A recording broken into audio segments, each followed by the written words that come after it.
I didn't know how clearly my family had ranked me until my mother said it out loud at dinner. Not angry, not emotional, just calm. Your sister's family always comes first. You're always last. My dad nodded like it was basic math. My sister smirked into her wine. I didn't cry. I didn't argue. I just said, "Good to know," because something snapped in that moment. Not my heart, my loyalty. Before I tell you what I did next, take a second to hit like, subscribe, and comment where you're listening from. And tell me, have you ever realized you were last in your own family? My name is Mia, and for most of my life, I learned my place without anyone ever sitting me down to explain it. No speeches, no rules posted on the fridge, just patterns, quiet ones, the kind you only recognize after they've shaped you. I grew up in a house in Denver that looked ordinary from the outside. Trim lawn, neutral paint, family photos by the front door. But if you stood still long enough inside that house, you could feel how attention moved, how it flowed quickly toward one person and how it slowed, thinned out before it ever reached me. My sister had a gravity I didn't. Conversations bent toward her. Plans were made around her schedule. When something went wrong, people rushed. When something went right, they celebrated loudly. I learned early that my role was different. I was the one who didn't need much, the one who could handle it, the one everyone described as strong, like it was a compliment instead of a warning. I didn't grow up unloved. That's the complicated part. I was loved in theory, in reassurance, in phrases like, "You'll be fine and you're so independent." Love that sounded generous but came with an unspoken condition: don't ask for more. Don't take up space. Don't need us the way she does. I noticed it in small moments. Birthday mornings where my cake came from the grocery store on the way home while hers was ordered weeks ahead. Family trips where my suitcase stayed in the closet because I was better off saving for school. Graduation days where I took photos for everyone else and stood off to the side holding jackets, watching milestones happen without me in the frame. When I left for community college, no one cried at the airport. There wasn't an airport, actually. Just a quick hug in the driveway and a reminder to call when I got there. I paid my own way, worked extra shifts, learned how to stretch money and time because I had to. And every time I succeeded, it quietly reinforced the story my parents told themselves. See, she's fine. She doesn't need us. Years later, when I moved to Seattle for work, the pattern didn't change. Phone calls were brief, updates about my life were acknowledged, then redirected. "How's work? That's good. Did you hear what your sister's dealing with right now?" I became fluent in listening in, being supportive, in staying calm, while my own life unfolded off to the side. By the time of that dinner, the one where my mother finally said the words out loud, I already knew where I stood. What shocked me wasn't the ranking, it was how comfortable they were saying it. As if it had always been obvious, as if I had agreed, and maybe, in some quiet way, I had. After that dinner, nothing changed on the surface, and that was the point. My parents didn't call to check in. My sister didn't apologize.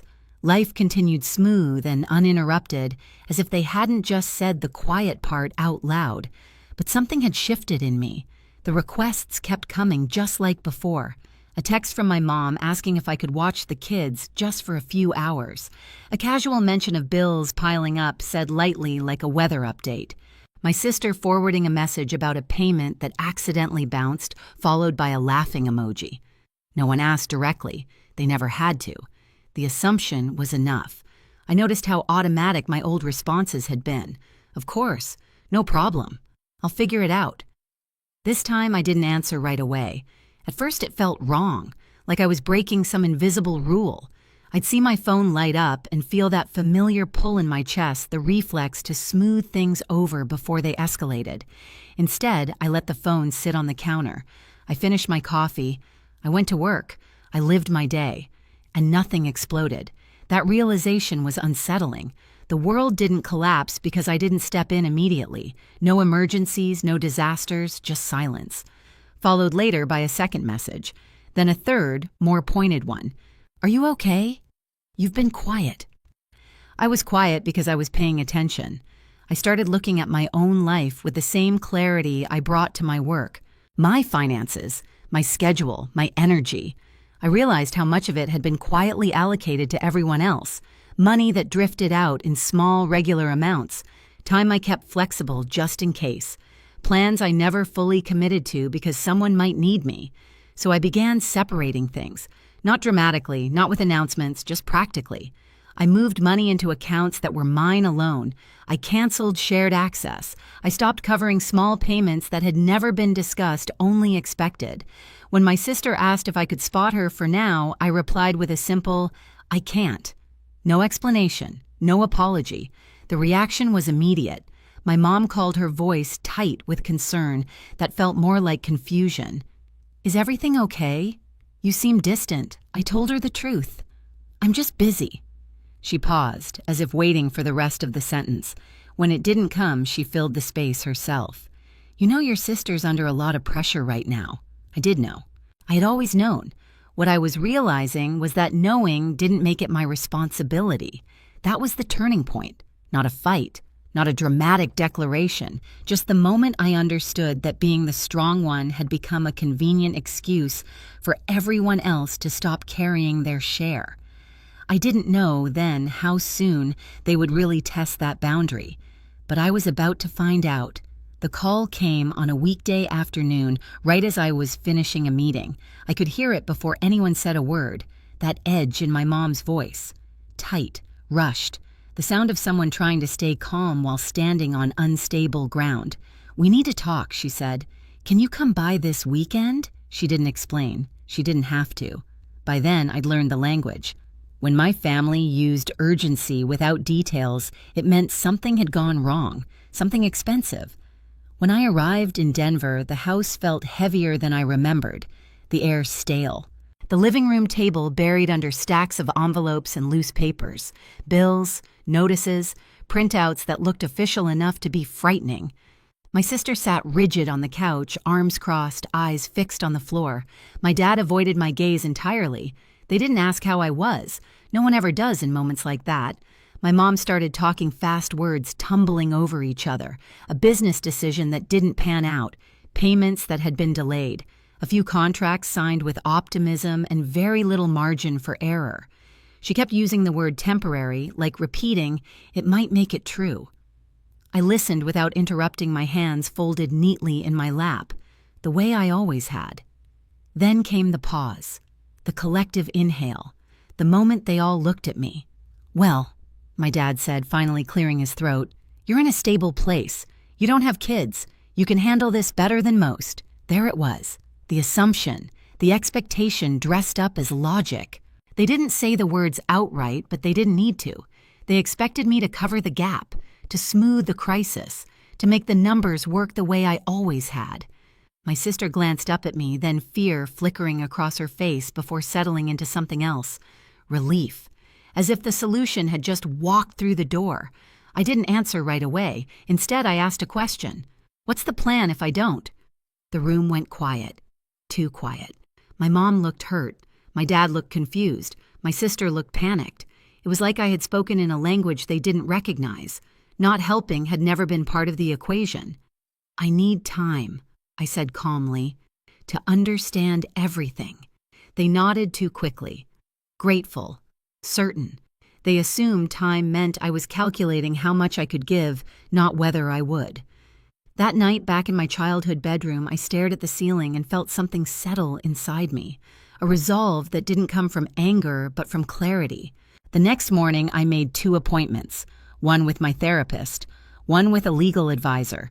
If I was going to step into this mess, it wouldn't be as the family's safety net. It would be on my terms. When I came back the following weekend, I didn't arrive with answers. I arrived with clarity. The house looked the same as it always had, but the energy inside it felt different, tighter, desperate, the kind of quiet that comes from people waiting to be rescued. Papers were still spread across the table now, more organized, stacked into piles, like someone had tried to make chaos look manageable.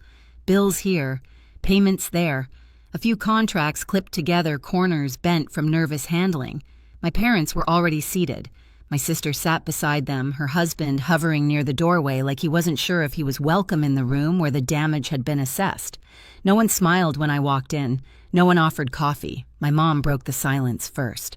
"We're really glad you came," she said, hands folded tightly in her lap. Her voice carried that brittle softness I knew well, the tone she used when she needed something but didn't want to say it out loud. I sat down slowly and placed my bag at my feet. "Let's talk," I said. My dad cleared his throat and launched into an explanation I'd already heard. The downturn, the delays, the bad timing. He spoke like a man presenting a case he'd rehearsed all week, hoping confidence might replace accountability. My sister nodded along, eyes glossy, occasionally adding a detail about stress or the kids, or how none of this was supposed to happen. Eventually, the words ran out. That's when my mom leaned forward. "We just need help getting through this part," she said. "Once things stabilize." "How much?" I asked. She blinked. My dad hesitated. My sister inhaled sharply, then answered for them, a number rounded, heavy-spoken, carefully, as if the way she said it might make it sound smaller. And after that I asked, "What's the plan?" My dad frowned. "What do you mean?" I said evenly, "What changes? So this doesn't happen again." The question landed wrong. My mom's expression tightened. "Mia, this isn't the time to interrogate us." I nodded slowly. "Then it's not the time for me to write a check." The room shifted. My sister sat up straighter. "We're family," she said, her voice rising just enough to carry emotion without crossing into accusation. "This isn't about plans. It's about helping who I asked." She looked at me like the answer was obvious. "Us." I glanced around the room. "And who's helping me?" No one spoke. My dad leaned forward, elbows on his knees. "You're in a different position," he said. "You don't have the same responsibilities. You're single, you're stable, you can afford to step in." There it was, the logic I'd heard my entire life, the math that always ended with me absorbing the cost. "I can afford to step in," I said carefully, because I've spent years planning my life as if no one would ever catch me if I fell. My mom's eyes filled. "We didn't know you felt like that." I met her gaze. "You did. You just didn't think it mattered." The room went quiet again, but this time it wasn't confusion. It was discomfort. I reached into my bag and pulled out a folder, sliding it onto the table between us. The movement was slow, deliberate. Every eye followed it. "This is what I'm willing to do," I said, "and this is how." My dad opened the folder first, his eyebrows knit together as he scanned the first page, then the next. My mom leaned over his shoulder. My sister craned her neck, her face draining of color. "This is a loan," my dad said flatly. "Yes," I replied, with clear terms. My sister shook her head. "Why are there conditions?" "Because this isn't an emergency donation," I said. "It's structured help." My mom's voice trembled. "You don't trust us." "I trust patterns," I said quietly, "and this pattern has been in place my entire life. The conditions weren't cruel, they weren't punitive, they were practical. Assets had to be sold before any money changed hands. Spending had to be documented. No new financial commitments without proof of sustainability. Family therapy not as a suggestion, but as a requirement. And a written agreement that my name, my credit, and my future would never again be assumed as backup. My dad pushed the folder away from him. "This is cold," he said. "This is how banks treat people." I nodded. "Then treat me like a bank. Because when you needed emotional support, I was family. When you needed money, I was infrastructure." My sister's eyes filled with tears. "So you're punishing us now?" I shook my head. "I'm stopping the punishment of me." She looked at our parents, then back at me. "If you don't help us, we lose everything." I held her gaze. "If I help without boundaries, I lose everything I've built." The words hung between us heavy and undeniable. My mom reached for my hand, then hesitated as if unsure whether she still had the right. "We never meant to make you feel last." I gently pulled my hand back. "But you did. And you said it out loud. No one argued with that." My dad stared at the paperwork, jaw tight. "So this is it," he said. "Sign or sink." "No," I corrected him. "This is grow or repeat." Time stretched. Minutes passed. My sister wiped her cheeks, her husband pacing behind her. My parents whispered to each other in low, frantic tones. For the first time in my life, I wasn't filling the silence. I wasn't offering solutions or softening edges. I waited. Finally, my dad looked up. "We need time." I nodded. "You have 24 hours. My sister's head snapped up. That's it. That's it, I said, standing. Tomorrow I'll come back. Either we move forward with this, or we don't move forward at all. As I walked toward the door, my mom called my name. If we say no, she asked, voice breaking, are you walking away? I paused my hand on the doorknob. I'm not walking away from you, I said. I'm walking toward myself. The next day when I returned, the papers were signed. No speeches, no apologies wrapped in excuses, just shaky signatures and tired faces. The relief in the room was real, but so was the loss. Something had shifted permanently. As I gathered my things to leave, my sister looked at me differently than she ever had before. Not with superiority, not with expectation, with uncertainty. And for the first time, that wasn't my problem to fix. The fallout didn't arrive all at once. It came in quiet steps, each one heavier than the last. The first change was practical. Assets were listed, subscriptions were canceled, expenses were tracked instead of ignored. The numbers stopped being abstract and started becoming limits. My parents downsized their expectations before they downsized anything else, and that alone shifted the tone of every conversation. Family therapy began a few weeks later, awkward at first, defensive. My dad spoke in careful sentences like he was afraid of saying the wrong thing. My mom cried more than she talked. My sister sat stiffly, arms crossed, as if accountability were a language she'd never been taught. I listened more than I spoke, not because I had nothing to say, but because I no longer needed to convince anyone of my reality.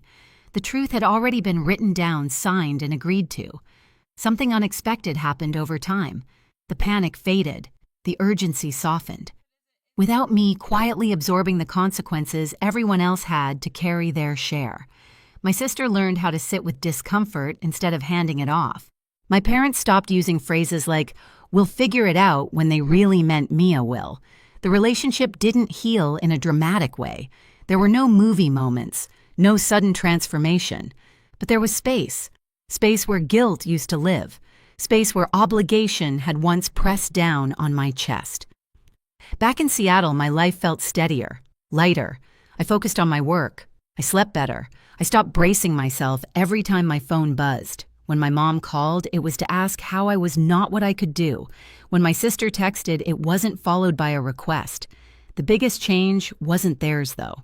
It was mine. I no longer felt responsible for maintaining the illusion that everything was fine. I didn't rush to prove my worth by fixing problems that weren't mine. I learned that boundaries don't erase love. They define where it can exist without destroying you. One evening, sitting alone in my apartment, I realized something simple and profound.